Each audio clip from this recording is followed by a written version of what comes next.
Hey guys, welcome back to our YouTube channel Login Aid. Today in this video I am going to show you how to log in PNC Bank online banking on PC. PNC is American Bank Holding Company and Financial Services Corporation. To log into PNC Bank online, first open any web browser available on your PC. I am using Google Chrome. Then go to your search bar on the top and type in www.pnc.com. Then press on enter. With that, you'll be taken to official website of PNC. Now here you can see the option of sign on the top. Click on sign on option. Then here you can see the login box. Now to sign on to the online banking, first you need to enter your user ID on the given box. After that, if you want your user ID to be remembered, click on remember user ID box.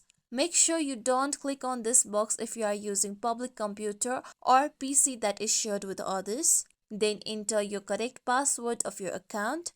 If you don't remember your user ID or password, then click on forgot ID or password option. With that, after entering all credentials, click on login option. After that, you need to go through the process of verification where you need to answer the security question that you have set while you were enrolling to your online banking. With this, you will be able to log in PNC online banking on PC. This is how we can log in PNC Bank online banking on PC. This is it for tutorial everyone. Hope this tutorial was helpful to you all. If you like today's tutorial, make sure you like, share, subscribe to our YouTube channel for more tutorials like this. Thank you for watching.